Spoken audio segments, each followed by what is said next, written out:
If you were to ask me what is the major theme of Amphibia, my obvious answer would be change, specifically redemption. In a way, nearly every character of the show has gone through a redemption arc of some sort. The most obvious examples are Sasha and Grimes' redemption arc. However, Marcy, Hop-Hop, and even Anne have gone through redemption arcs as well, even though they weren't outright antagonists. I'll discuss their arcs at another day, but for this video, I want to talk about King Andrias and his redemption arc. What makes Andrias' arc so intriguing for me is how the writers were able to pull it off. Up until the series finale of the show, I thought Andrias was an irredeemable character. From True Colors to All In, he appeared to be a rather brutal villain on the surface. I mean, his actions speak for themselves. Behold!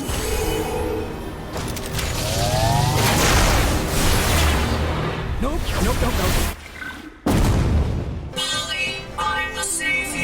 Oh, look at that! One of my robots must be defective. You monster! Don't worry, you're up next.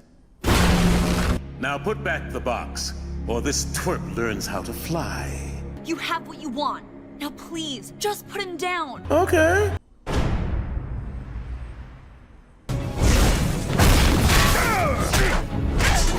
The box! Marcy, hurry! I just need to... Despite all of this, Andrias somehow earned my respect for him by the end of the show, and I'm not referring to respect as in, oh, he's a very cool villain, like Bill Cipher in Gravity Falls, for example. Instead, I actually viewed him as if he was one of the people who helped save the day, along with the show's main protagonists. So how were the writers able to pull off such a quick redemption arc for a seemingly irredeemable character? In my view, there are at least three main factors. The first factor that allowed for Andrias' redemption is his funny, playful personality. I know this seems to go against my other point about his brutality, but let me explain. While Andrias' actions were very brutal, the way he acts around others is very casual. When we saw him interact with Anne and the Planters for the first time, you cannot help but think that he's actually a pretty nice guy, and that's because he is, thanks to the time he spent with Marcy. The writers could have gone in the path of making Andrias a despicable villain that has a fun persona meant to help him reach his goal. Instead, they wrote him to just be fun and playful, naturally. As a result, it's hard to always dislike him, especially since it shows that Andrias can sympathize and care for other people, which again we saw through his friendship with Marcy. This alone, of course, is not enough to make him a redeemable antagonist though, so that leads us to the next factor that allows for his redemption, which is his backstory, specifically the pain he endured.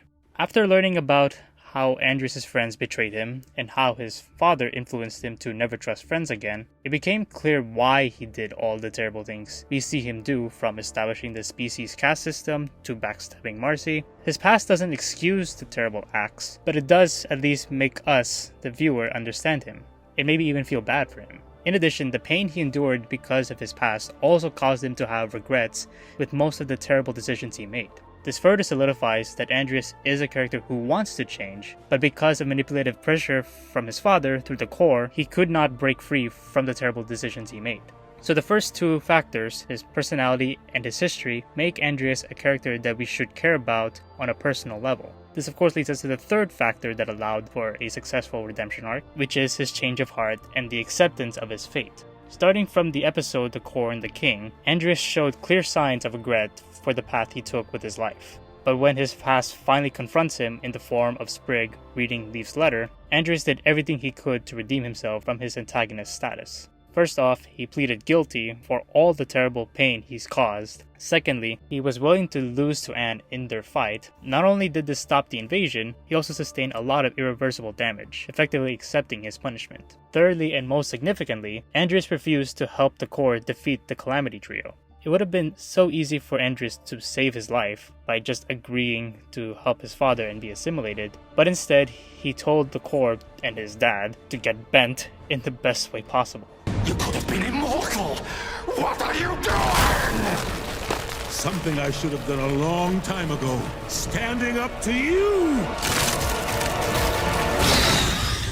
Full throttle engaged! It was after this moment, when Andrias finally decides to do the right thing, is when he is redeemed. And it's not just me or the audience who thinks that. Even Marcy, the character who suffered the most from Andrias' actions, was able to say goodbye, as if she had forgiven him. it was at that moment, that last interaction between Marcy and Andrias, where it was clear that Andrias had redeemed himself.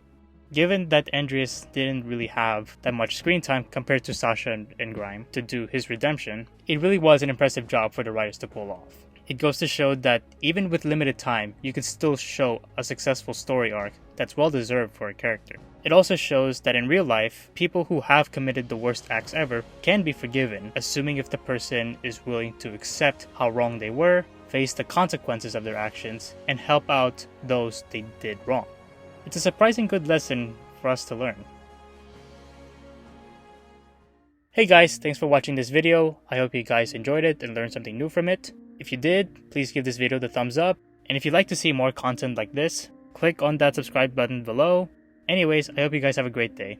See you in the next one.